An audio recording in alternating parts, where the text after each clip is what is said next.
kasing prutas ito. Tingnan nyo. Ayan o. So, ayan. So, ito guys, maraming bunga. Ayan, so mayroon pa doon sa taas. Marami siyang bunga. So, ayan. So, tingnan nyo guys, parang hawig siya ng duldul. Yung ginagawang unan. Ayan siya o. Pero ang laman nito guys, hindi siya cotton. So, makain ang laman nito guys. So, ang tawag namin dito, nuts. Ayan, tingnan nyo guys. Ito yung kanyang, malambot yung kanyang sanga guys. Ayan o. So, malambot siya. So, talagang tingbunga nila ito ngayon guys. Ayan, season nila. So, walang hinto ang bunga niya. Ayan siya o. So, malalaki siya. So, meron pala tayong nakuha dito. Ayan. So, ayan. So, meron tayong nakuha. So, buksan natin. So, tikman natin yung lasa ng, yung hindi pa nahihinog at saka nahihinog na. Ayan. So, meron tayo dito. Ayan. So, magbukas tayo guys ha. Ayan. So, ayan. Ito yung buksan natin. Ayan. So, try natin kung yung hindi pa hinog guys, ano talaga yung laman niya. Ayan.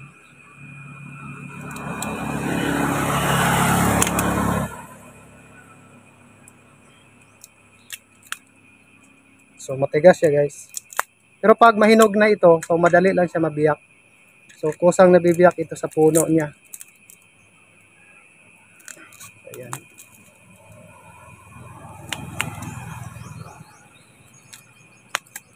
So, ano siya guys? Ayan siya. So, matigas siya. So, talagang hawig sila ng duldul guys. So, ito yung ano niya, laman. Ayan. So, ito yung laman niya guys.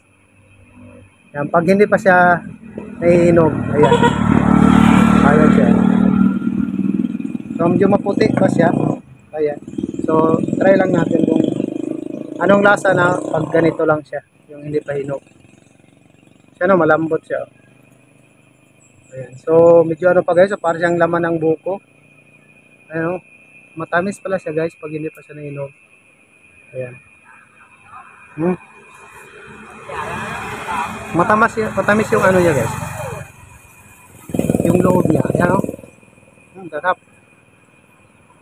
Ayan.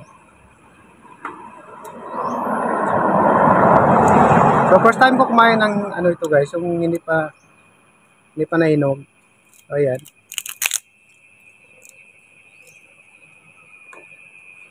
So, hindi na kailangan ng ito. Yung pangbukas natin. Grabe pala ang sarap guys, yung hindi pa masyado ano, nahinog. Ayan.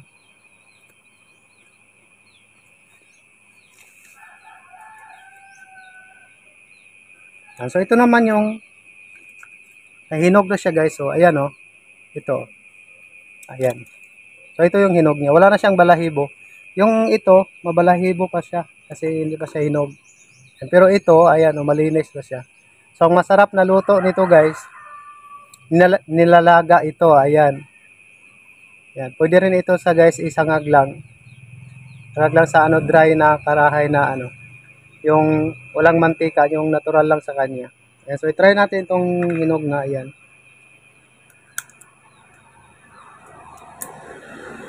So, ito siya. So, ito yung laman niya guys. Oh. Ayan o. Oh. Ito siya. Ayan. Masarap din ito guys. Oh. Ayan. Lalo pag naluto na siya, sarap. So, hawig talaga sila ng ano, hawig sila ng mani. Ayan.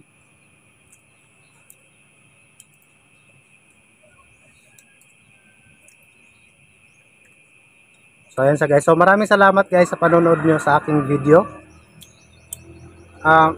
Maraming salamat sa iyong suporta sa akin. So guys, yung mga bagong viewers ko dyan na hindi pa kayo nakapollow guys, so i-follow nyo ang ating page, Kuya Tom's Travel Adventures. Saka paki-share na rin guys bilang suporta sa ating channel. Ayan, so maraming salamat po. Ayan, hanggang sa susunod na video naman natin guys, abangan nyo. Ayan, thank you!